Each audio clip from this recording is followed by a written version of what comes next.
Bom dia novamente, pessoal. Estamos agora gravando a nossa aula. Eu irei começar com a chamada. Lembrando que a aula de hoje nós vamos fazer uma abordagem rápida sobre o Octave, que é a versão gratuita do MATLAB. Na verdade, é o contrário, né? MATLAB é a versão paga do Octave, porque o Octave é mais antigo. E o MATLAB aproveitou o Octave para ser um produto. Pegou um open source, deu uma melhorada e entregou para você em um pacote com muito suporte, muita ajuda. Então, quase ninguém ouve falar do Octave, mas que, na verdade, é o pai do MATLAB. Amanda. Presente. Arthur. Presente. Daniel. É o boss. Presente. Daniel Teodoro. Presente. Diane. Presente, professor. Tá. Diane.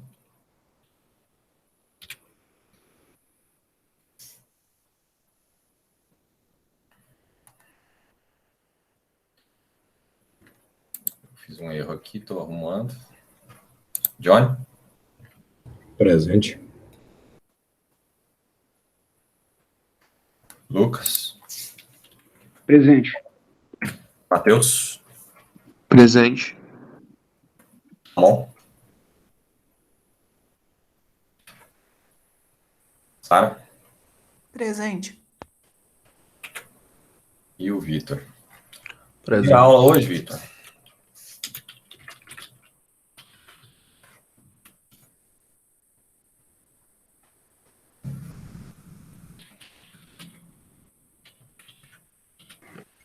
Professor, Sim.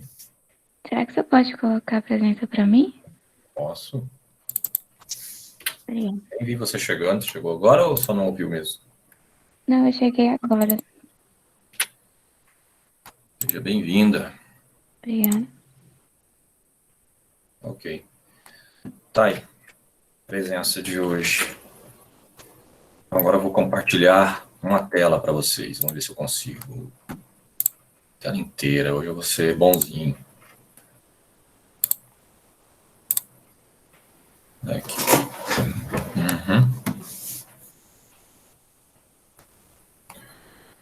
Estão vendo?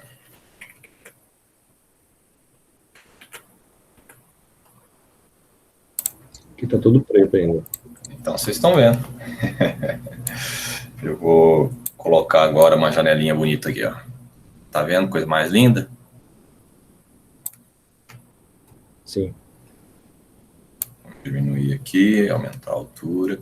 Tá legível? Pessoal do smartphone aí eu não posso fazer muita coisa. Mas quem tá no computador? Tá legível? Sim, tá legível, tá tranquilo. Levanta a mão aí quem não conhece Python.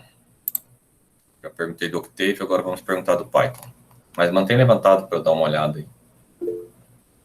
Nunca usou Python, não teve aula de Python, não foi usado Python na engenharia quando fez alguma matéria.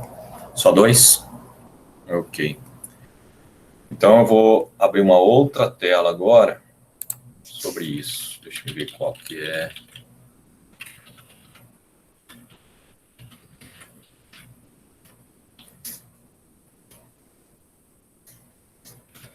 Vamos lá.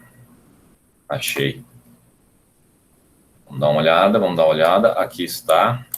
Já vou colocar para vocês. Não se estressem, não. Estão visualizados? Sim. Ele acabou de passar o Java por 0,1, quase, né, 0,13% na importância agora em maio de novo. Ele já esteve em segundo lugar antes, mas ficou em terceiro por um bom tempo, né? E eu admiro a resistência do C, mas eu acho que tem mais a ver com os embarcados, que o Python e o MicroPython ainda não está tão bem visto. Mas a verdade é que o Python, agora em maio de 20, ganhou uma posição comparado com 21, né? Ganhou uma posição comparado com maio de 20, né? Venho chamar a atenção aí, pessoal que fala mal aí da minha idade. O Assembler ganhou... Opa!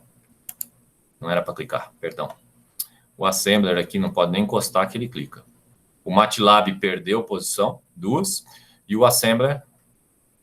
Quando fala MATLAB, eles falam MATLAB, mas o Octave está junto, tá? E o Assembler ganhou, olha só, 6 posições. Estava em 14º lugar, foi para o 8º. 2% de uso. Perdemos para o JavaScript, o Visual Basic e o Cs, além do Python. Então, esse índice aqui, ele mede o termômetro dos programadores. O mercado está pedindo o quê, né? O mercado está indo para onde? Obviamente, o Python já esteve nos top 10 durante os últimos anos. Ele vinha muito em 7º lugar a última vez que eu olhei esse índice e resolvi olhar esse índice esse ano e percebi que ele estava bem cotado novamente.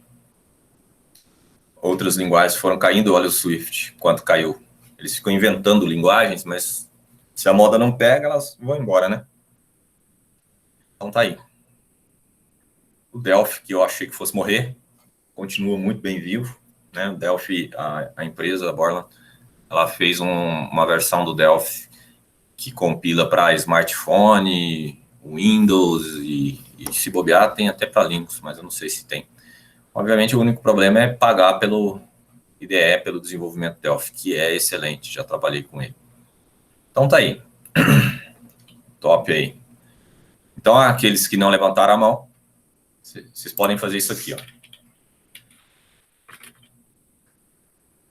Python para engenharia. Vocês vão encontrar todo o material que vocês precisam, né? Não precisa pagar, né? Mas se pagar, você vai ser melhor direcionado. Vamos colocar aqui mais coisa aqui. Universidade Federal do Rio Grande... Não é do Rio Grande do Sul, não. Do Rio de Janeiro. Vamos ver se eu encontro aquele material. Tá aqui, ó. Muito bem. Aqui, um curso com algo muito mastigado para vocês aprenderem esses temas, né? Com exemplos, laboratório, palavras, uma explicação do motivo disso e etc. e tal. É só querer que aprende. 40 horas estudando, você já está usando igual ou melhor do que você usa C. Então, fica a dica aí. Agora, voltando para o nosso Python de exemplo, é só para dar um aquecimento. Aqueles que entendem de Python, eu vou fazer algumas perguntas. Vocês que atendem de Python, conhecem a biblioteca Math? Relacionada à matemática? É a de matemática. Quando eu importo toda ela, eu importo algumas funções matemáticas, inclusive seno, cosseno. No entanto, eu importo o pi, desse jeito aqui eu posso usar pi, né? E facilita a minha vida aí no uso da matemática. Agora, a biblioteca NumPy eu não vou perguntar, porque quem conhece Python e é engenheiro, ou pretende ser engenheiro, não pode falar que não conhece a biblioteca do NumPy, que principalmente focada em array, né? Nem o Pylab, que é do Matplotlib, que é uma biblioteca também open source, usada até pelo Octave, para fazer os gráficos, né? Fazer a plotagem. Essa aqui ninguém conhece, que eu sei. Essa aqui é aquela que eu trouxe a cereja do meu bolo. Tá aí. SymPy, ou SymPy, não sei. Tem também o SymPy com I. Mesma coisa, só que com I. São duas bibliotecas bem diferentes. SymPy com I, você vai usar para eventos discretos, uma disciplina do 9º período. Se você resolver pôr a mão na massa de verdade, né? Se você for só, vou só estudar a teoria aqui, ficar no papel e na caneta, né? Até cálculo numérico fica chato, né? Sendo que o cálculo numérico, aqui é cálculo numérico. Nós estamos resolvendo problemas numericamente no computador. Então, o que mais? E o sys aqui é só para eu passar parâmetro. Vou abrir aqui e vou rodar meu programa. Então, uma pessoa que conhece Python e não consegue ler esse código tem que reavaliar o seu conceito. Tá? Lembrando que eu estou sofrendo um pouco, porque eu comprei esse computador que o meu não estava dando conta de todos os recursos que eu estava usando no EAD aqui nosso, esse ensino remoto, Ele ficava gaguejando, faltava memória, não aguentava processar. E esse novo computador, ele veio com o Windows, ainda está na garantia, então eu estou sofrendo. Mas não se preocupe, eu já fiz a instalação do Ubuntu no VMware Machine. Toda vez que eu vou usar realmente, que eu falo assim, não quero reaprender o Windows, eu abro a minha VMware, ela está funcionando lindamente, e tudo é maravilhoso de novo. Mas tudo é gosto, né? Você se acostuma. E então eu vou rodar meu programa sem passar parâmetro, e agora eu vou rodar meu programa passando o parâmetro 1. E aí vocês falam, ele fez a mesma coisa. Não, ele não fez a mesma coisa. Ele tem um if aqui no disk, né? Aqui no disk. Ele tem um if. E se eu passo qualquer parâmetro, não precisava ser 1, ele vai rodar no discreto. Se eu não passo parâmetro, ele vai rodar no contínuo. No contínuo, ele usa a biblioteca do SymPy de forma contínua e faz o uso de uma função chamada integrar uma função. Olha só, engenheiro! Engenheiro, chama atenção aqui, olha aqui, cereja do bolo, presta atenção. Ele tem uma biblioteca do SymPy de simulação que resolve equações, integra, deriva e te mostra a equação derivada, a função. Tá? Você pode dar um print nela. Eu não dei o print nela. Eu conheci essa biblioteca recentemente e resolvi fazer esse teste. Isso aqui é um teste, eu não programo essa biblioteca ainda. Eu não olhei todo o help. Mas se você colocar SymPy no Google, você vai cair em toda a documentação, lembrando que o motivo do Python subir tanto é a documentação. O Python nasceu para essa era, a era em que você não tem problema de processador, então aquela questão, mas ele é mais lento que C. E daí? Eu estou resolvendo. Alguém sofreu em esperar ele rodar isso aí? Ninguém sofreu, né? Ele fez uma integral. Poxa vida. Alguém sofreu? Não, ninguém sofreu. Mas o MATLAB também faz. Exatamente, ele faz tudo que o MATLAB faz agora, né? Agora não, né? Porque você é velho. Eu que descobri há pouco tempo. Levanta a mão quem conhecia a biblioteca, por favor. Ninguém. Ótimo. Estou realmente trazendo uma grande novidade. E, se for discreto, olha só o que eu faço aqui, ó. P é uma variável simbólica do SymPy, ou SymPy. Eu nunca sei se é pi. É pi, né? A gente fala Python e não Python, mas é SymPy e não SymPy. Ou é .py ou é .py. Eu não sei, acho que não é tão importante. Sou leigo no inglês, sou leigo no português traduzido também. Então, olha só. Eu estou passando o parâmetro A para ele entrar no lugar do T. Cadê o P? Cadê o P? O P está aqui, ó, na linha de cima. Ó. O P é V vezes V dividido por R. Ou seja, é a potência, né? A potência declarada aqui no P. Vamos olhar aqui em cima, quem é o V? O V é a V de pico vezes uma senoide de ômega T. Quem é ômega? Ômega é uma constante, 2πf. E quem é T? T é um simbólico.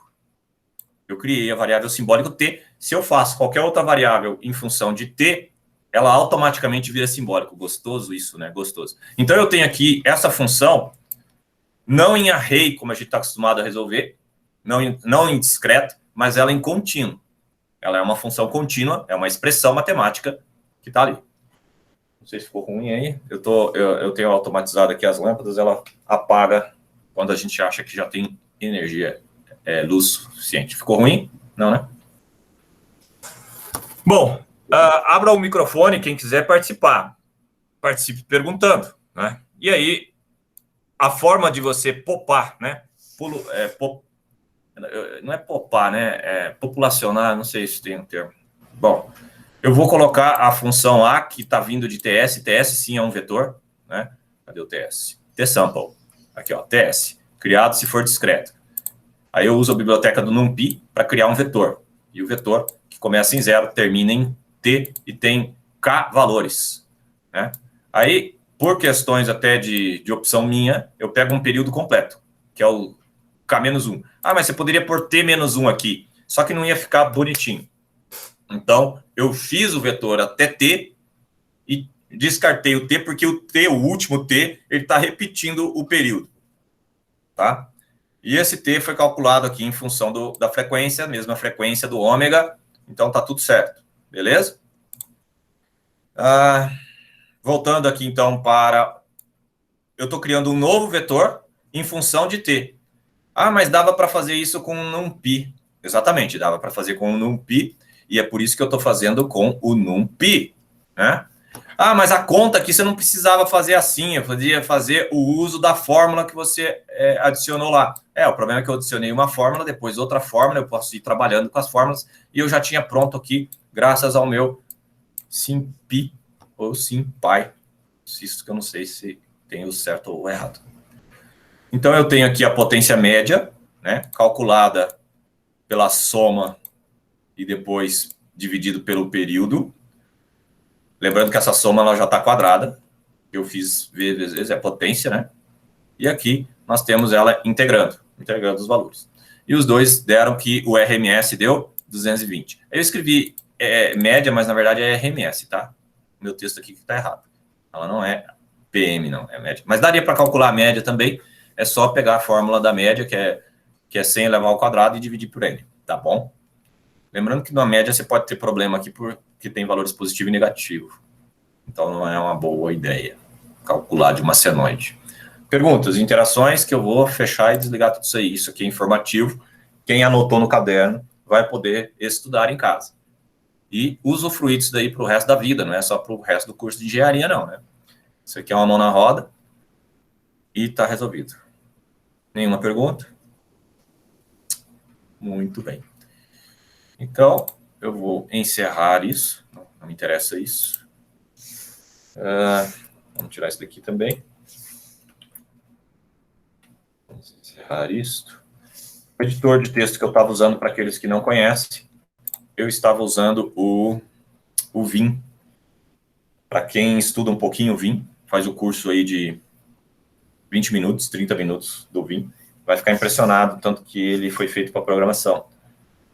Eu gosto de usá-lo por conta da leveza. Você abre arquivos de tamanho gigantesco, JSON, por exemplo, de dados, e ele consegue abrir comparado com outros editores, quase que instantaneamente. Agora eu vou trazer o foco da aula. O foco da aula é o Octave, que metade falou que não usa. Eu vou deixar ele bem grande. Eu instalei o Octave ele é open source. Então, você tem o Octave Online, que o link eu já deixei ali, e você tem o site do Octave, que está aberto agora aqui para vocês, tá? O site do Octave é muito parecido com o site do MATLAB. Você pode usar o site do MATLAB ou do Octave para tirar dúvida de como fazer as coisas e como que funciona. Ele é muito mais fácil de aprender do que Python e as bibliotecas do Python. Mas se você já sabe um pouco de Python ou está querendo aprender uma linguagem que você pode realmente aplicar na prática, criando produtos, principalmente se você está interessado em vender a solução do que você cria. Então, você vai clicar aqui em Download, você instala aí na máquina que você quiser, ele tem para todo mundo, né? Tanto é que está instalado aqui nesse meu Windows, e é só baixar aqui e instalar, é muito fácil, e não vou nem perder tempo com isso. Agora, a grande vantagem aqui é a documentação. Deixa eu ver se eu consigo encontrar aqui um link rápido para a documentação. Não. Mas vamos fazer uma... Talvez seja isso aqui, eu não sei. De todo jeito eu vou procurar de novo. Octave Control. Porque nós somos da área de controle, né? Agora eu entrei num site que é a parte da documentação, com certeza. Aqui você tem alguma coisa, mas não é o que eu estava procurando. Mas aqui você já tem um site bem bacana e que ensina tudo, por exemplo, sobre o Octave. Tá na versão aqui, dizendo que é acima da 4, eu estou usando a versão 6 já, né? Então, tá relativamente velho aqui.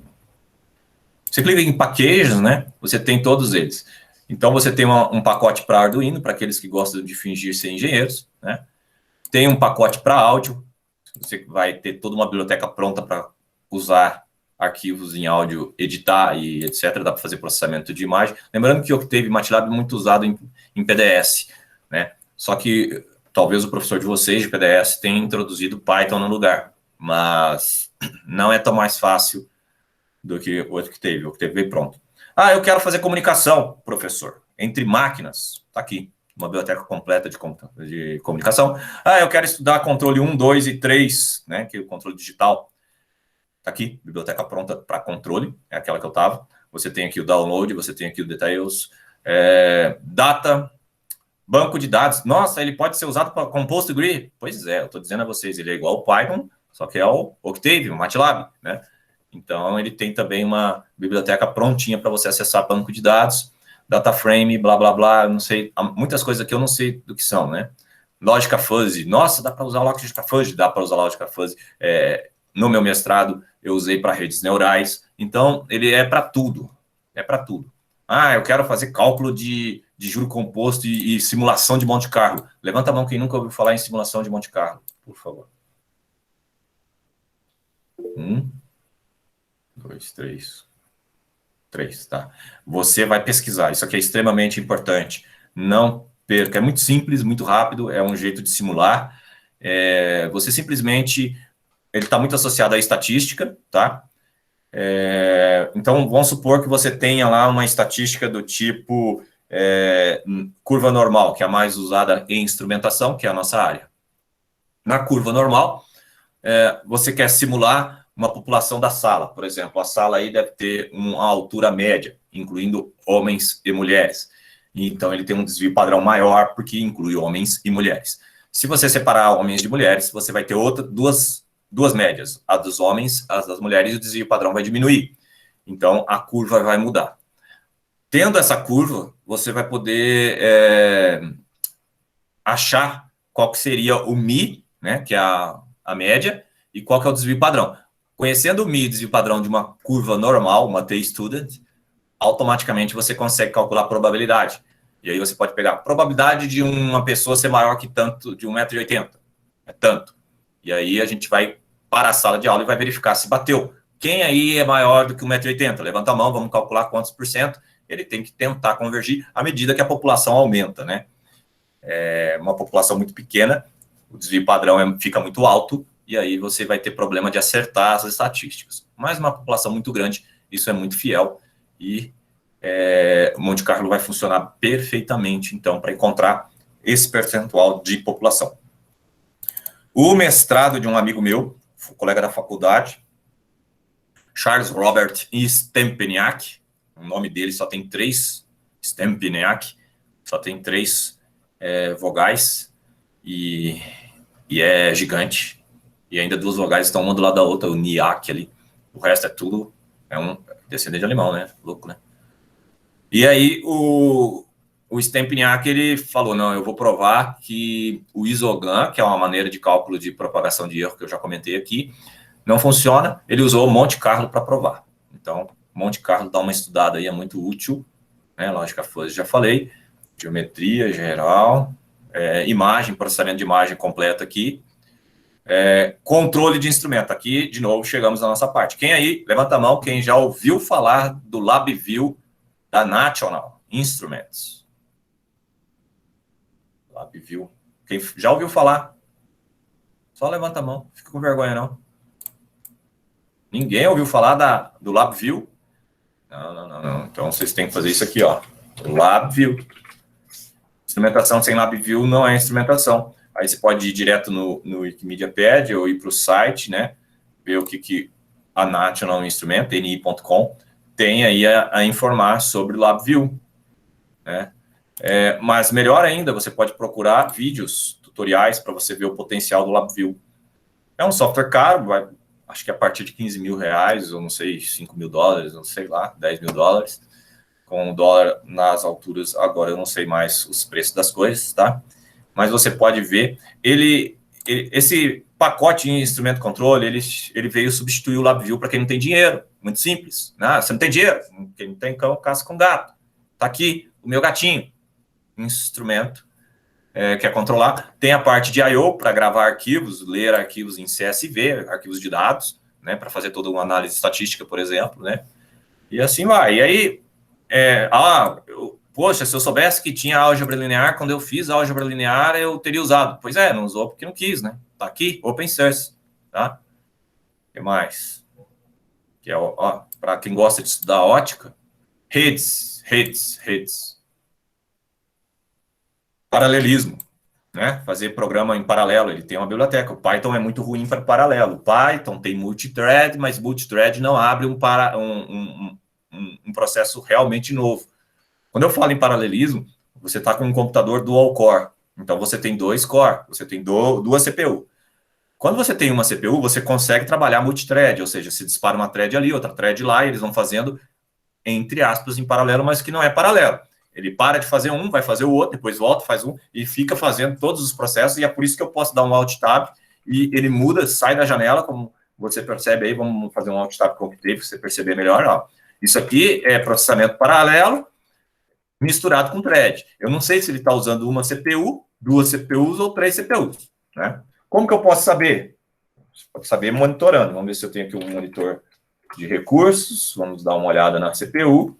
Está aqui, monitor de recursos, né? A parte da CPU. Deixa eu ver só se eu tenho aqui um foco só na CPU. Eu estou aqui com um foco só na CPU e vou aumentar então a tela, né? Mostrando algumas CPUs aí, não vai ver todas, tá? Ó, pequenininha aí, ó, tá vendo? Não ficou do jeito que eu queria. Eu quero pequenininho. Agora ficou gigante. Eu quero pequenininho aqui do lado. Aí, ó. Tá vendo agora? Bom, tem uma CPU aqui que não está nem em uso. Então, se eu mudo de tela do lado de cá, ó, ele não está nem mexendo. E as outras estão sendo usadas para fazer toda essa apresentação para vocês aí, né? Mas tem uma que nem está usada, ó. Apareceu vivo aqui embaixo. Então, com um pacote que realmente controla paralelismo na sua máquina, você fala, eu quero usar a CPU tal para fazer essa conta. E ele não vai ficar numa thread, ele vai abrir um processo totalmente novo que a CPU vai executar. Obviamente, deixar uma CPU dormindo serve para economizar energia, né? Os computadores de hoje também visam, eu estou num notebook, ele visa economizar energia. Processamento de sinal, completo aqui, né? Socket, mais rede, né? Fazer um aplicativo de socket. Quem não sabe o que é socket, levanta a mão. Socket é o que gerencia TCP/IP, né? UDP, né? Então, dá para fazer via socket. Estatística completa aí, ó, para reforçar o estudo estatístico, muito aplicado em instrumentação para propagação de erro. Simbólicos, né? Que é igual o SymPy ou SymPy, né? O Windows é uma interface. Eu quero fazer o Octave gerar um programa que abre uma janelinha. Não sei se vocês sabem, o MATLAB também tem esse recurso. Você pode fazer um programa executável for Windows com o MATLAB, só que você tem que pagar 15 mil reais pela licença para poder entregar o seu software. Ou seja, você paga 15 mil para o pessoal da MATLAB e você pode usar o MATLAB para fazer um aplicativo e vender. Legal, né? Mas também você pode pegar esses 15 mil, pagar para mim e eu faço em Python para você. Tá tudo certo também. Muito melhor, né? Ou você põe os 15 mil no bolso e faz em Python você mesmo. E aí vai. Bom, perceberam que tem um pouco de biblioteca, né? Eu não vou me alongar aqui. E se você tem dúvida em uma delas, vamos voltar para o nosso control, né? Eu gosto do control, porque nós somos da área de controle. Você clica aqui. Aqui tem a homepage desses detalhes, né? Vou olhar o que nós temos. Deixa eu ver se eu acertei. Não acertei. Vou fazer diferente. Não é ali. Onde que tá? Aqui é o... Aqui, Function Reference. Pronto. Agora eu estou onde eu queria. Aí você pode procurar aqui do pacote alguma coisa, né? Nós estamos no pacote control, tem alguns exemplos. E aí tem a função, aqui é a Function Reference, por exemplo, TF, eu gosto de TF. TF é de função de transferência ao contrário, porque está em inglês.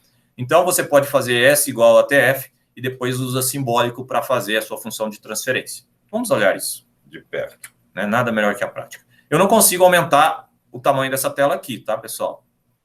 Então, para enxergar o que eu estou digitando aqui, ele não dá zoom, né? Porque eu estou dentro do IDE. Então, é desse tamanho, acabou. Eu consigo dar zoom no editor de texto, mas depois a gente vai para o editor de texto. Mas primeiro, eu vou fazer pkg load control. Por quê? Porque eu tenho que carregar o pacote. Por padrão, o Octave não vem com os pacotes carregados. Obviamente, na hora que você instala um pacote, que eu dei pkg install control do site, né? Informando Forge, quando você instala, você pode falar para ele autocarregar. E deve ter como setar depois de instalado isso. Para ver que eu não perdi tempo com isso.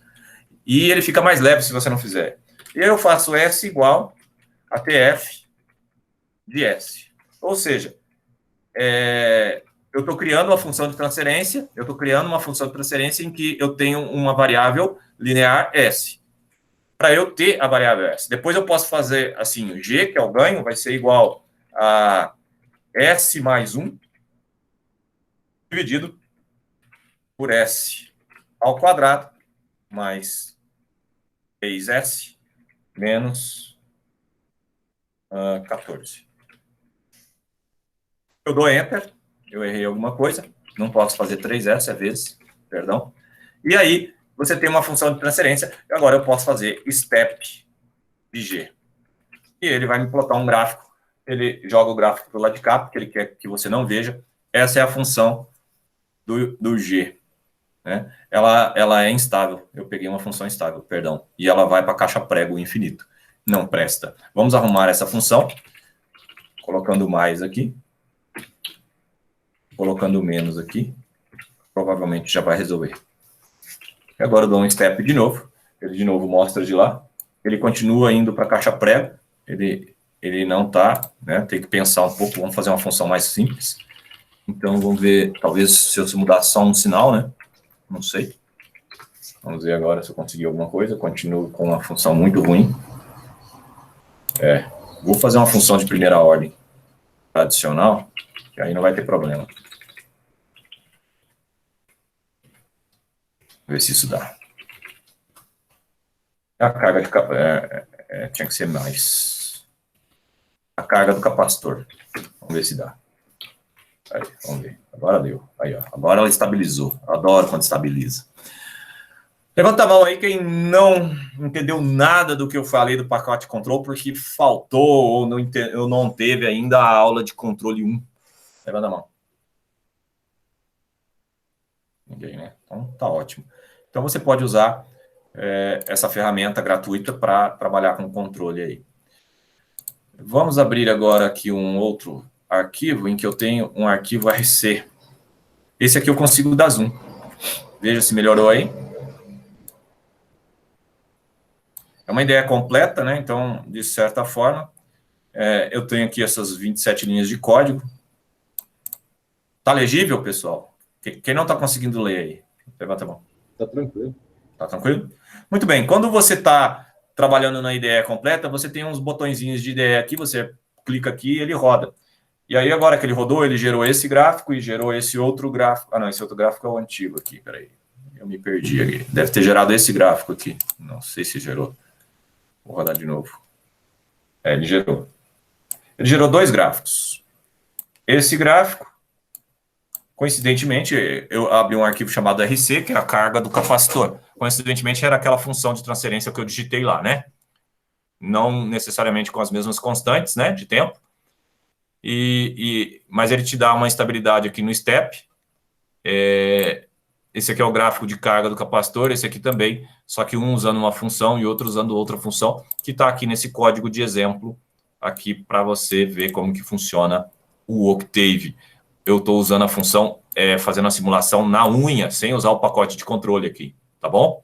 Eu posso fazer na unha ou eu posso carregar o pacote de controle e fazer. Por isso que eu fiz dois gráficos. Mas eles são iguais. Eles podem mudar a escala, né? Ou o fim de linha lá, mas você consegue setar a escala depois manualmente para eles convergirem. Então, eu abri uma figura aqui, depois eu abri outra figura aqui para ter dois gráficos. Alguma pergunta até aqui, não? Não, pode continuar. Ok. Então, eu vou abrir aqui agora o rede. O rede é a mesma coisa, vamos dar um zoom, né? Eu estou aqui, né, com a ideia aqui, né? Uma senoide. Quem aí consegue desenhar uma senoide em alguns instantes e plotar para mim? Levanta a mão rapidamente. Não, eu sou capaz de fazer isso em Python, eu sou capaz de fazer isso em C, eu sou capaz de fazer isso no MATLAB mesmo. Levanta a mão aí. Sem olhar nada, eu consigo fazer. Ou seja, já tenho na minha cabeça como que faz, não preciso do Google. Essa é a minha pergunta. Ninguém? Pois é, vocês estão no 7º período de engenharia, a resposta tinha que ser 100% da turma, tá? Porque senoide a gente usa desde lá do segundo ou terceiro período, quando viu a eletricidade básica lá. Circuitos 1 lá. Nem sei quando que vocês viram. De toda forma, esse código faz isso. Eu dou um rodar aqui, eu tenho o botão errado, e ele plota a senoide do jeito que eu pedi. Eu pedi para plotar só os pontos. Ele é discreto, óbvio que ele é discreto, porque é computador. O computador não é contínuo. Ah, mas parecia contínuo. É só eu aumentar o número de pontos. Vamos lá, mexer nessa brincadeira. Aqui eu estou usando quantos pontos? Eu estou usando 2 na quarta. Vamos usar agora 2 na décima. 1024 pontos. Rodando o mesmo programa, agora ele ficou com cara de senoide. Aposto que todo mundo sabia disso. Quem não sabia disso, para me situalizar, para eu poder orientar melhor? Ótimo, ninguém levantou a mão. Muito bem, então, obviamente, eu não vou ficar trabalhando com 1024 pontos, que ele vai ficando mais lento, né? Mas vocês podem trabalhar com 32 pontos. Vamos dar uma olhada como fica com 32 pontos. Já ficou mais bonitinha a minha senoide, tá? Eu fiz questão de não ligar os pontos, né? Se eu peço para ligar os pontos, eu não vejo quais os pontos que eu realmente calculei. Então, eu gosto de usar isso aí.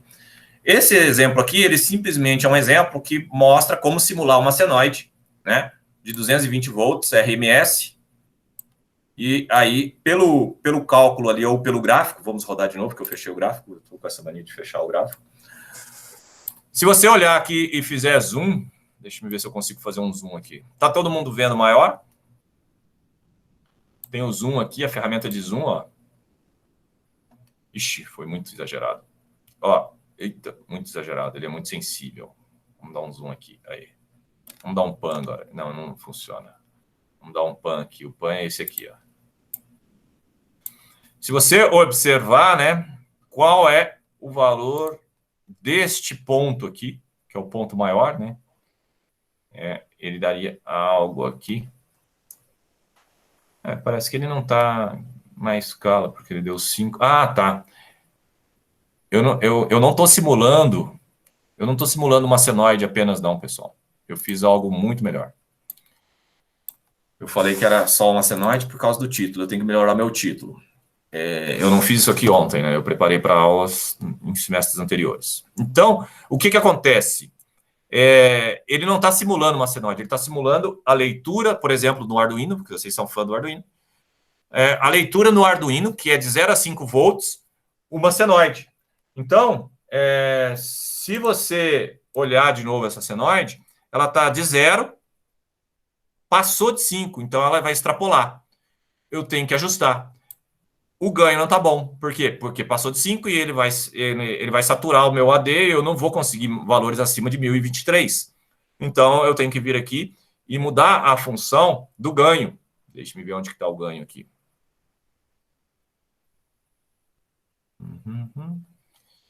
Plot, função, V de pico. Deve ser esse aqui, alguma coisa assim, esse 120. Provavelmente é esse 120 que vai me dar o 311 dividido por... Vou abrir a calculadora aqui, só rapidamente. Deixa eu ver se é 311 dividido por 120. Isso, ele dá 2,59. E ele tinha que dar 2,49. Foi um erro técnico, né? Deixa eu dar um Ctrl Z aqui, porque eu não quero mexer em nada aqui. Agora eu venho aqui, então, eu ponho 128, sei lá. Deixa eu ver se 128 dá, né? 311 dividido por 128. Isso, dá até mais do que... Não precisava, vamos por 125, vamos ver. 311 dividido por 125. Perfeito. 125 ficou um bom número e ele é múltiplo de 5, não tem nada a ver, mas a gente prefere. Agora que ele está assim, eu rodo de novo, vocês vão observar que o pico dele agora chegou no 5, tá vendo? Porque essa conta que eu fiz dá 2,49 aproximadamente, e vai dar quase o 5. Então, você pode usar aqui o zoom para olhar ali, depois você usa o pan para trazer para cá o máximo valor, e você vê que ele não chegou no 5. Todo mundo conseguiu ver? Tá vendo que ele está no 4, 9, alguma coisa aqui? Beleza, eu vou acreditar que isso foi um sim e vou fechar. Então, o que eu estou fazendo aqui? Eu estou simulando qual é o amplificador de instrumentação que eu tenho que usar para ler na rede e colocar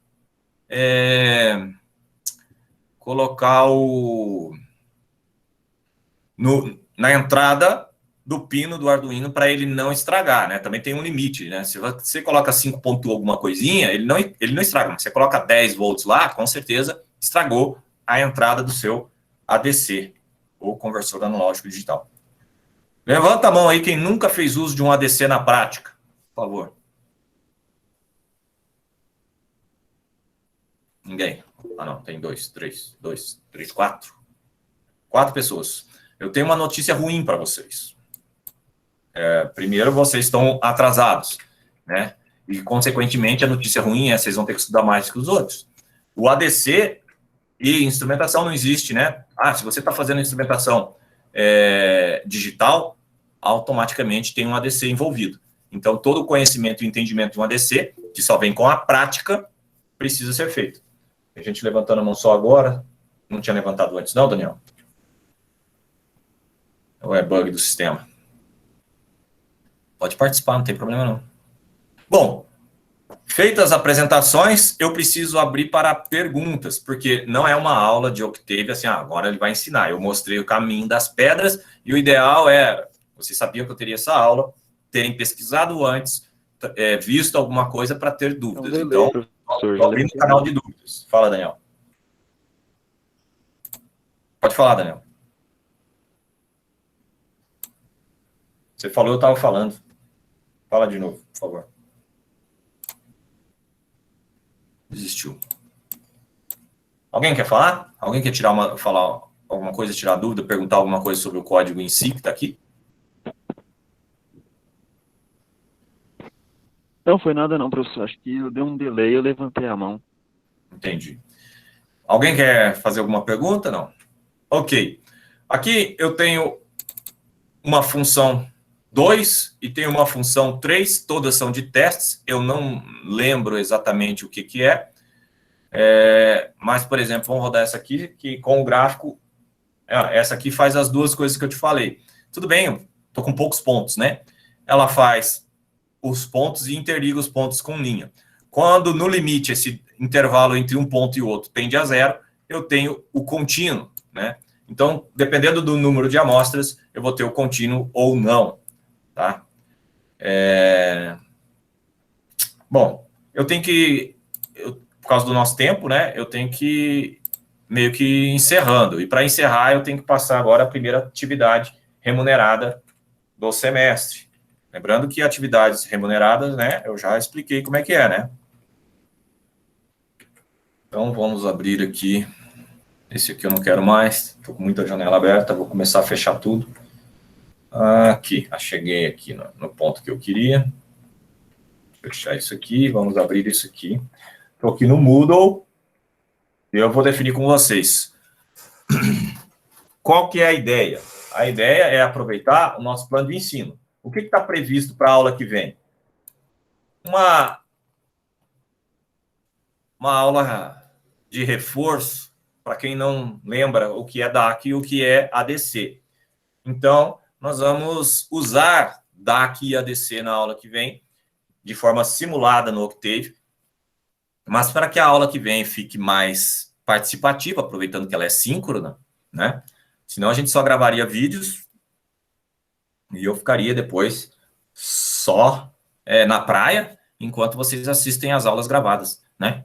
Porque se não há participação e só eu falo, não tem sentido a aula. Não é uma aula, não é uma aula de tirar dúvidas. Lembrando que você não aprende em sala de aula, você aprende estudando, e na sala de aula você entende algum problema que teve durante o estudo. Né? Teoricamente, ninguém precisava ser obrigado a vir à aula, né? No meu conceito de ensino-aprendizado. Por quê?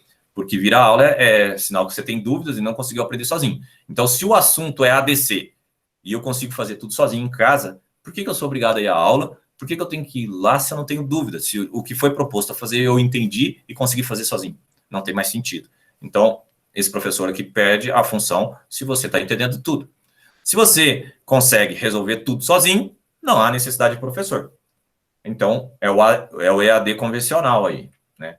Mas, lembrando que o nosso curso é presencial. Então, nós estamos em EAD, entre aspas, por conta disso, e fazemos questão do EAD ser síncrono, para vocês tirarem dúvidas e interagirem com o professor. Então, está previsto para o dia 28/5, alguma coisa com DAC. E o que eu proponho? Eu proponho exatamente a rede elétrica. Vocês irão fazer o quê? Vamos escrever isso aqui. Depois de escrever, eu vou colocar no Moodle. Eu estou formalizando agora o que nós vamos fazer, tá?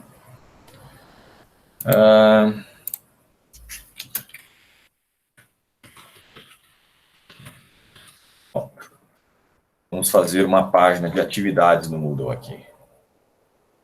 Uma tarefa. Tarefa remunerada.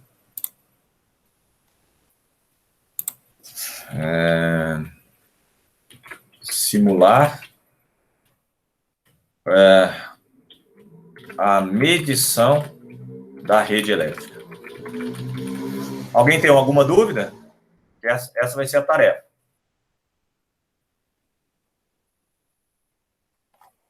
Ninguém tem dúvida. Nós vamos, então...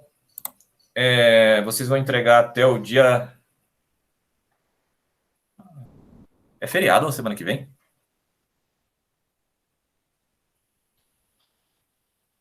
Porque nós só temos aula no dia 28. Eu já estou perdido com os feriados.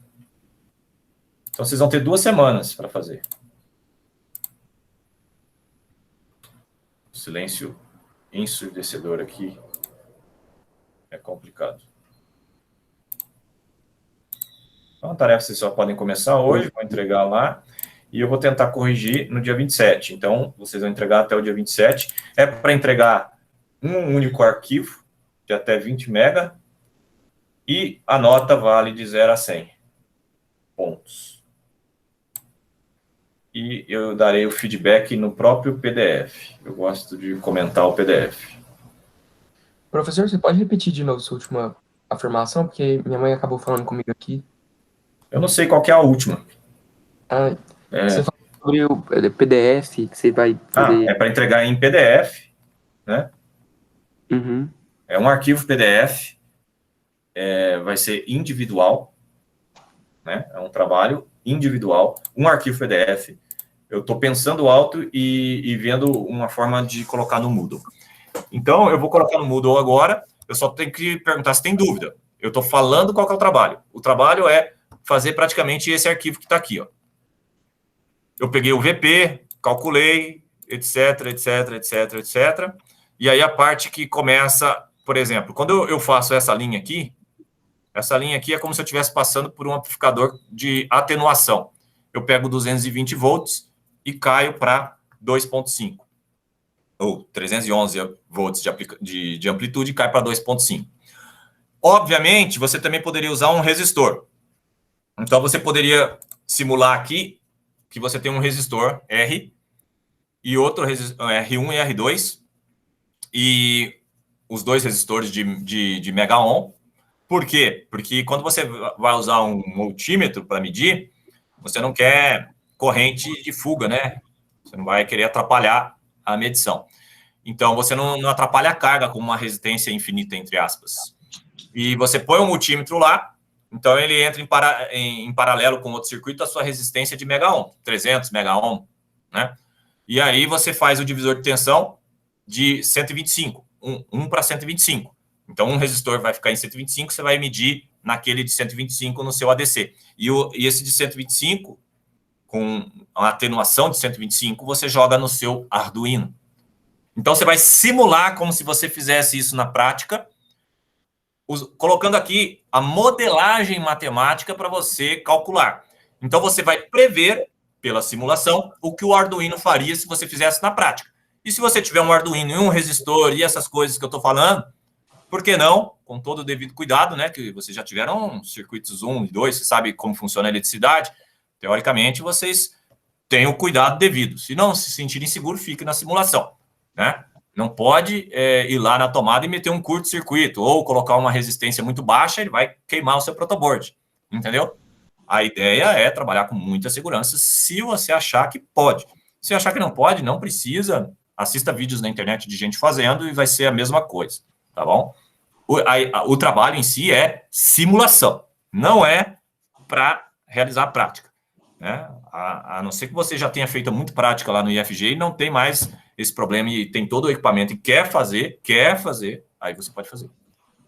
O intuito aqui é ver como você está entendendo o que o software de simulação faz, com foco na instrumentação, com foco na medição. Então, essa medição, ela vai trazer, né, um erro aqui, né, com os resistores, eles têm um erro de 5%, então eu vou ter já um erro. E a parte de propagação de erro seria interessante ser analisada, né?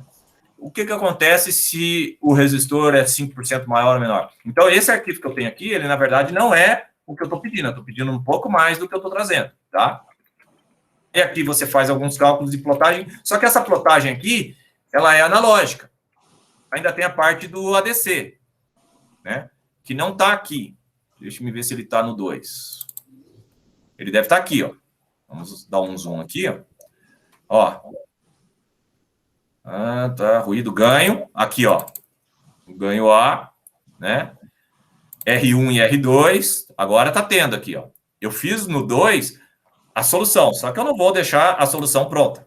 Eu quero que vocês pensem e reflitam. É um trabalho individual para entregar na semana que vem. Alguém tem dúvida? Nosso tempo está acabando.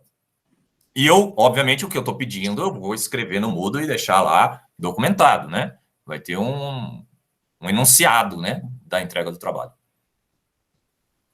Alguém?